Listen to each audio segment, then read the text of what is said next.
incroyablement fier de dire qu'il effectue aujourd'hui sa première visite à l'étranger depuis son investiture en avril dernier. La parole est à vous. Monsieur le Président de la République française, notre hôte, Monsieur le chef d'État et de gouvernement, Mesdames, Messieurs les ministres, Monsieur le Président de la Commission de l'Union africaine, Monsieur le Président du Conseil d'administration de Gavi, Mesdames, Messieurs les ambassadeurs, distingués invités, Mesdames et Messieurs. Je voudrais tout d'abord remercier les autorités françaises pour l'accueil chaleureux et l'hospitalité qui nous ont été réservés depuis notre arrivée à Paris. Je suis heureux de me joindre à vous aujourd'hui pour participer à cette campagne de mobilisation pour la souveraineté et l'innovation vaccinale dénommée Lancement de l'accélérateur africain de fabrication de vaccins. Je félicite vivement les organisateurs de cette rencontre, Gavi, l'Alliance mondiale pour le vaccin, l'Union africaine à travers le Centre de contrôle des vaccins CDC Africa et notre hôte, la France, pour leurs efforts au service de la santé publique. Par ma présence à ce forum, j'ai voulu exprimer mon attachement personnel à la santé et la place qu'elle occupe dans l'action de mon gouvernement. L'histoire récente de la pandémie Covid-19 nous a montré combien nous étions vulnérables, mal préparés face aux pandémies et que par conséquent, la santé doit être une priorité permanente. Il y a un peu plus de 4 ans, la Covid avait fortement bouleversé nos systèmes de santé et mis en danger les programmes de vaccination qui étaient alors relégués au second plan, devant l'urgence, évidemment, de lutter contre la pandémie. Ainsi, selon le rapport de l'UNICEF de 2021, 23 millions d'enfants n'avaient pas reçu les vaccins de base nécessaires à leur croissance normale au plus fort de cette crise sanitaire. La pandémie avait surtout mis en évidence les disparités structurelles qui existaient déjà entre pays développés et pays en développement en matière de vaccination. Bien que l'Afrique représente environ 20% de la population mondiale, son industrie de vaccins fournit à peine 0,25% de l'offre mondiale. Le continent est encore largement tributaire d'autres régions du monde pour couvrir ses besoins. C'est dire l'immensité de la tâche qui reste à accomplir pour la souveraineté vaccinale de l'Afrique. Mesdames, Messieurs, en consacrant cette rencontre au lancement de l'accélérateur de la production des vaccins en Afrique, AVMA, Gavi et l'ensemble de ses partenaires s'inscrivent dans la voie pour corriger les points faibles du continent en matière de riposte face aux pandémies, telles que le manque d'équipements et de médicaments, mais surtout de vaccins. Nous avons vécu cela pendant la pandémie Covid-19 avec l'arrivée tardive et en nombre insuffisant des vaccins.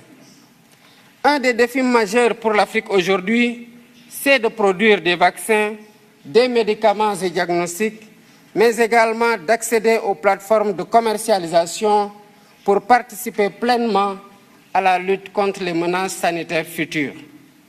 C'est une volonté politique de l'Afrique et nous invitons tous les partenaires à soutenir cet agenda qui constitue une priorité au même titre que les autres priorités liées notamment aux situations de guerre ou de changement climatique. L'Afrique a les capacités de production locale de vaccins. Des pays pionniers s'y sont engagés, dont le Sénégal avec l'Institut Pasteur de Dakar. Je rappelle que cet institut existe au Sénégal depuis un siècle et qu'il a une expérience quasi centenaire dans la fabrication de vaccins. L'Institut Pasteur de Dakar a fabriqué son premier vaccin contre la fièvre jaune en 1937. Ce même vaccin a reçu la préqualification de l'OMS en 1966 donc depuis plus de 50 ans. Dans la perspective de la consolidation de ces acquis et de la réalisation de l'objectif de l'Union africaine de produire sur le continent 60% des vaccins utilisés sur place d'ici 2040, l'Institut Pasteur de Dakar a initié, avec le soutien du gouvernement sénégalais, un ambitieux programme de développement industriel estimé à 252 millions de dollars.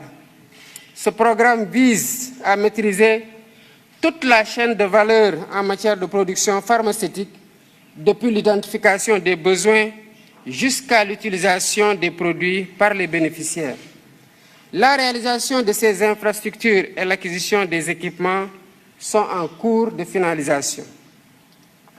Le site du vaccinopole de Diamniadio, qui constitue une des entités de ce programme, aura une capacité de production annuelle de 3 millions de doses de vaccins de routine, épidémiques ou pandémiques, et utilisera les 3 plateformes technologiques dont l'ARN messager.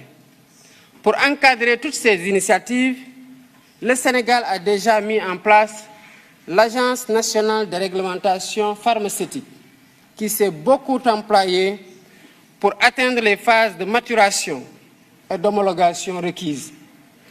Tout ceci n'aurait pas été possible sans un surcroît d'efforts dans la mobilisation des ressources pour le financement de la recherche, de l'innovation et des infrastructures de santé. Je remercie à ce sujet les pays, institutions et organismes partenaires, au premier rang desquels figure Gavi, pour le soutien qu'ils apportent au Sénégal, en particulier dans les efforts de promotion du vaccin et de la vaccination. Notre partenariat avec Gavi, il faut le souligner, nous a valu beaucoup de résultats positifs. Merci, M. Barroso, pour ce soutien constant. Il a beaucoup contribué à l'efficience de notre programme national de vaccination et à la lutte contre la mortalité infantile. Contre la mortalité infantile et précoce. Je sais que Gavi fait la même chose dans d'autres pays avec des rendements aussi appréciés en matière de prévention sanitaire, de prise en charge médicale adéquate et de lutte contre la mortalité précoce. En tant que pivot essentiel de la solidarité et en reconnaissance des immenses services qu'il rend aux pays bénéficiaires, Gavi mérite le soutien continu de la communauté internationale. C'est la raison pour laquelle, en ma qualité de président de la République du Sénégal, je lance un appel à tous les pays et institutions partenaires afin qu'ils contribuent généreusement à la reconstitution des fonds de Gavi pour la période particulièrement de 2026 à 2030. Soutenir le financement de Gavi, c'est aussi investir stratégiquement et à un rythme plus soutenu dans la protection de nos enfants, des générations actuelles et futures. Je serai engagé dans cette campagne pour Gavi et je vous invite tous. Ensemble, mobilisons-nous. Je vous remercie pour votre aimable attention.